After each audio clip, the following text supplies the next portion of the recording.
इंसानों की तारीख की सबसे बड़ी सैर, 7 आसमानों की सैर, अल इसरा वल Meraj. You believe that Muhammad went to heaven on a winged horse? Yes, I believe in God. शब मेराज में सिदरतुल मुंतहा।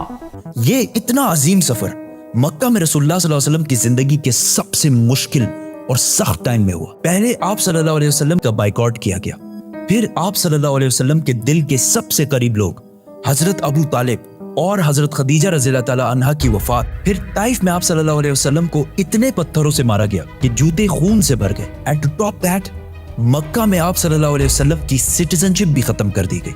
और जब आप सल्लल्लाहु अलैहि वसल्लम मक्का में किसी और की पनाह में रह रहे थे, अल्लाह ने इसी सबसे मुश्किल टाइम आप सल्लल्लाहु अलैहि वसल्लम को इंसानों की तारीख की सबसे बड़ी सैर कराई, 7 आसमानों की सैर। A journey like none before. ये 7 आसमानों का सफर नबूवत के 11वें साल में हुआ, which means ऑलमोस्ट बिल्कुल मिडल में। और ये सफर रसूलुल्लाह सल्लल्लाहु अलैहि वसल्लम की जिंदगी का टर्निंग पॉइंट था। 7 आसमानों के इस सफर से पहले आप सल्लल्लाहु अलैहि वसल्लम मक्का में बहुत सख्त जिंदगी गुजार रहे थे, लेकिन इस सफर के डायरेक्ट बाद आप सल्लल्लाहु अलैहि वसल्लम ने मदीना हिजरत फरमाई, जहां एक नई रियासत के लीडर और बादशाह के तौर पर उनकी जिंदगी बिल्कुल बदल गई।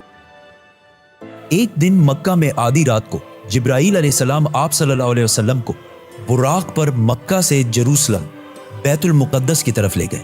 ये बुराक नाम बर्क से निकला है, जिसका मतलब है लाइटनिंग, और हो सकता है इसका ये नाम इसकी लाइटनिंग स्पीड की वजह से इसको मिला हो। बैतुल मुक़द्दस में आप सल्लल्लाहु अलैहि वसल्लम ने सारे पैगंबरों की इमामत की, और वहां से जिब्राईल अलैहिस्सलाम के साथ आप सल्लल्लाहु अलैहि वसल्लम पहले आसमान की तरफ रवाना हुए। पहले आसमान का दरवाजा इनके लिए खोला गया, और ये दरवाजा हमारे दरवाजों जैसा नहीं था। पहले आसमान में आप सल्लल्लाहु अलैहि वसल्लम की मुलाकात आदम अलैहिस्सलाम से हुई। उनके राइट साइड पर जन्नत के लोग और उनके लेफ्ट साइड पर जहन्नुम में लोग थे। आदम अलैहिस्सलाम यूनिवर्स के पहले इंसान और दुनिया के सारे इंसान इन्हीं की औलाद हैं, और आदम अलैहिस्सलाम का जिक्र कुरान में 25 दफा हुआ है। आप सल्लल्लाहु अलैहि वसल्लम ने उन्हें सलाम किया, उन्होंने सलाम का जवाब दिया, और आप सल्लल्लाहु अलैहि वसल्लम दूसरे आसमान की तरफ रवाना हुए। वहां उनकी मुलाकात ईसा और याह्या अलैहिस्सलाम से हुई। ईसा और याह्या अलैहिस्सलाम एक दूसरे के कजन्स थे, जिन्हें क्रिश्चियनिटी में जीसस और जॉन द बैप्टिस्ट कहा जाता है। ये दोनों पैगंबर आज से 2000 साल पहले रोमन एम्पायर के स्टेट फलस्तीन में पैदा हुए, और इन दोनों कजन्स की जिंदगी बहुत ही मुश्किल हालत में गुजरी। हजरत याह्या अलैहिस्सलाम को एक जालिम हुक्मरान ने शहीद कर दिया, और इनकी शहादत को आज भी लोग करबला में इमाम हुसैन की शहादत से कंपेयर करते हैं। इनके कजन ईसा अलैहिस्सलाम के साथ भी यही होने वाला था, लेकिन अल्लाह ने आखिरी टाइम उन्हें दुनिया से उठा लिया। कुरान में याह्या अलैहिस्सलाम का जिक्र 5 दफा हुआ है, और हजरत ईसा अलैहिस्सलाम का जिक्र 25 मरतबा हुआ है। आप सल्लल्लाहु अलैहि वसल्लम ने इन्हें सलाम किया, उन्होंने सलाम का जवाब दिया, और आप सल्लल्लाहु अलैहि वसल्लम तीसरे आसमान की तरफ रवाना हुए।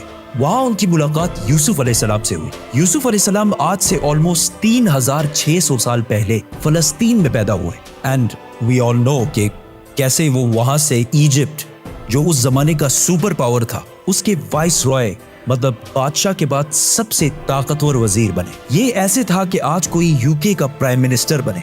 यूसुफ अलैहिस्सलाम का जिक्र कुरान में 27 मरतबा हुआ है, और ये वाहिद पैगंबर है जिनकी डिटेल्स कुरान में बाइबल से भी ज्यादा है। आप सल्लल्लाहु अलैहि वसल्लम ने उन्हें सलाम किया, उन्होंने सलाम का जवाब दिया, और आप सल्लल्लाहु अलैहि वसल्लम जिब्राईल अलैहिस्सलाम के साथ चौथे आसमान की तरफ रवाना हुए। वहां उनकी मुलाकात इदरीस अलैहिस्सलाम से हुई। इदरीस अलैहिस्सलाम दुनिया के पहले इंसानों में से थे। आदम अलैहिस्सलाम और शीत अलैहिस्सलाम के बाद इदरीस अलैहिस्सलाम को इंसानों का तीसरा नबी माना जाता है, और दुनिया में सबसे पहले जुल्म के खिलाफ जिहाद इन्होंने ही किया था। इदरीस अलैहिस्सलाम को दुनिया का पहला साइंटिस्ट भी समझा जाता है, क्योंकि उन्होंने पहली दफा दुनिया में पेन कलम यूज किया था। पहली दफा आसमान में स्टार्स और प्लैनेट्स की मूवमेंट को ऑब्जर्व करके इंसानों की जिंदगी आसान बनाई थी। इदरीस अलैहिस्सलाम का जिक्र कुरान में 2 मरतबा हुआ है। आप सल्लल्लाहु अलैहि वसल्लम ने इन्हें सलाम किया, उन्होंने सलाम का जवाब दिया, और आप सल्लल्लाहु अलैहि वसल्लम 5वें आसमान की तरफ रवाना हुए। वहां आप सल्लल्लाहु अलैहि वसल्लम की मुलाकात हारून अलैहिस्सलाम से हुई। जब मूसा अलैहिस्सलाम पैगंबर बने, तो उन्होंने अल्लाह से दुआ की कि मेरे भाई हारून को भी मेरे इस मिशन में शामिल करें। तो इस तरह हारून अलैहिस्सलाम भी पैगंबर बने।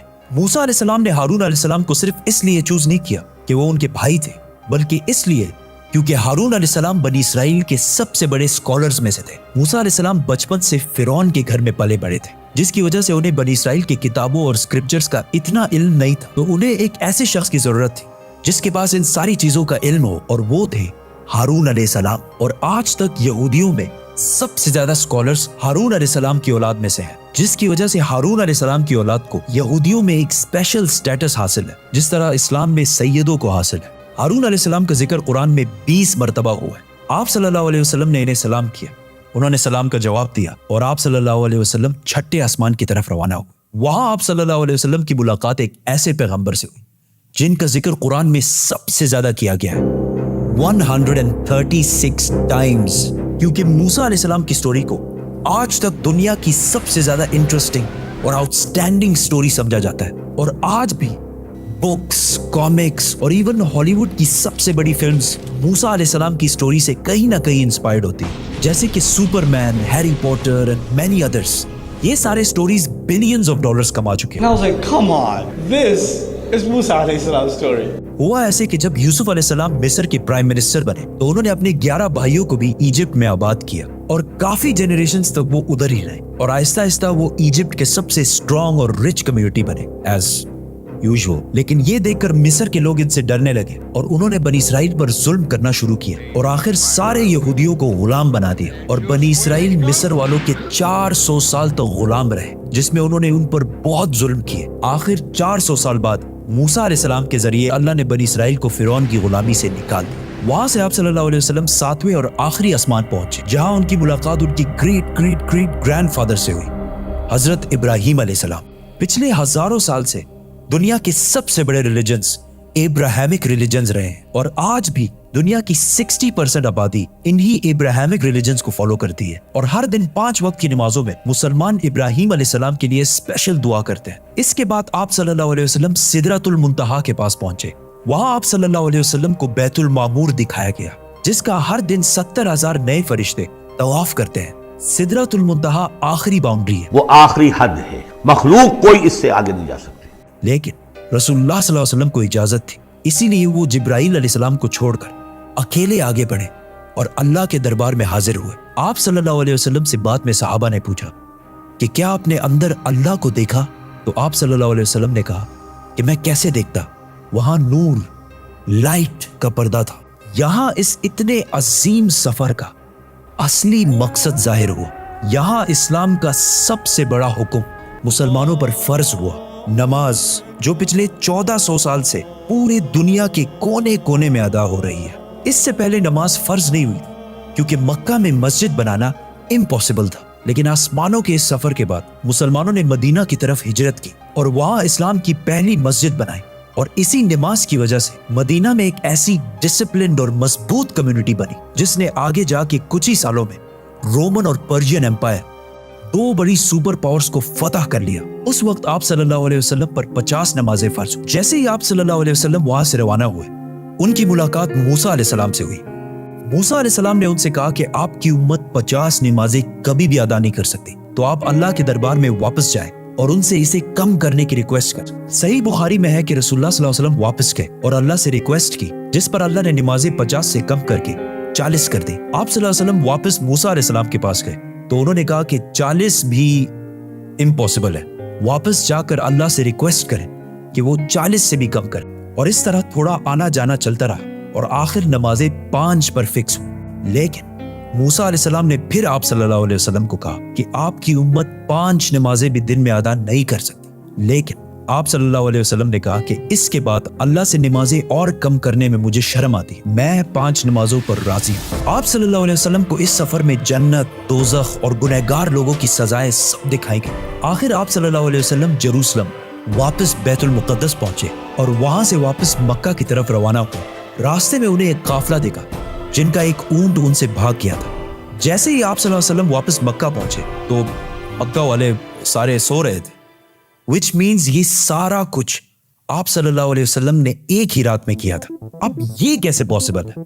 آئنسٹائن کی تھیوری آف ریلیٹیوٹی کے مطابق What is time?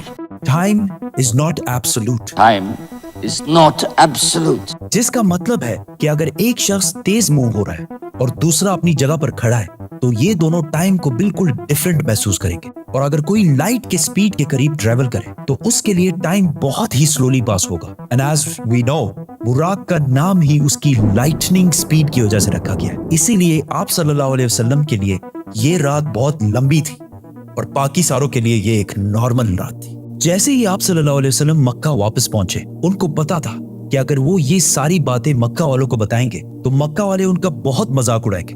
लेकिन आप सल्लल्लाहु अलैहि वसल्लम ने सारों को क्लियरली कंप्लीट स्टोरी सुना दी, जिसकी वजह से मक्का वालों ने उनका बहुत मजाक उड़ाया और आप सल्लल्लाहु अलैहि वसल्लम से बैतुल मुक़द्दस के बारे में क्वेश्चंस पूछने लगे, क्योंकि उनको पता था कि इससे पहले आप सल्लल्लाहु अलैहि वसल्लम बैतुल मुक़द्दस कभी भी नहीं गए। लेकिन उसी टाइम आप सल्लल्लाहु अलैहि वसल्लम की मेमोरी को और स्ट्रॉन्ग करने के लिए अल्लाह ने बैतुल मुक़द्दस को आप सल्लल्लाहु अलैहि वसल्लम के सामने पेश किया, इसी तरह जिस तरह आप इस टाइम ये वीडियो देख रहे हैं। मक्का वाले आप सल्लल्लाहु अलैहि वसल्लम से बैतुल मुक़द्दस के बारे में पूछते रहे और आप सल्लल्लाहु अलैहि वसल्लम उनके हर बात का जवाब देते रहे, जिससे वो सारे बिल्कुल शॉक हो गए। आप सल्लल्लाहु अलैहि वसल्लम ने उन्हें उस काफले का भी बताया जिसका ऊंट भाग गया था और उसके थोड़ी ही देर बाद वो काफला भी पहुंच गया, और उन्होंने कहा कि ये सब कुछ सच है, जिससे मक्का वाले और भी शॉक हो गए। लेकिन ये ऐसा वाकया है कि जिसे आज भी और उस जमाने में भी मानना बहुत ही मुश्किल था, जिसकी वजह से कुछ कमजोर ईमान वाले मुसलमान भी इस्लाम से फिर गए और आप सल्लल्लाहु अलैहि वसल्लम के दोस्त जिन्होंने आप सल्लल्लाहु अलैहि वसल्लम को पनाह दी थी, उन्होंने भी आप सल्लल्लाहु अलैहि वसल्लम की बात नहीं मानी। लेकिन जब अबू बकर रज़ियल्लाहु ताला अन्हु को इसका पता चला तो उन्होंने कहा कि अगर रसूलुल्लाह सल्लल्लाहु अलैहि वसल्लम ने कहा है तो ये यकीनन बिल्कुल सच बात होगी, जिस पर उनका नाम उस दिन से अबू बकर सदीक पड़ा। ये सफर कोई मामूली सफर नहीं था, बल्कि इसने इस्लाम की सख्त दिन खत्म करके इस्लाम के उरूज के दिन शुरू किए, और इससे अगले ही साल मदीना से 72 लोग आप सल्लल्लाहु अलैहि वसल्लम को अपने बादशाह और लीडर के तौर पर मक्का से मदीना की तरफ ले जाने के लिए आए। सब्सक्राइब।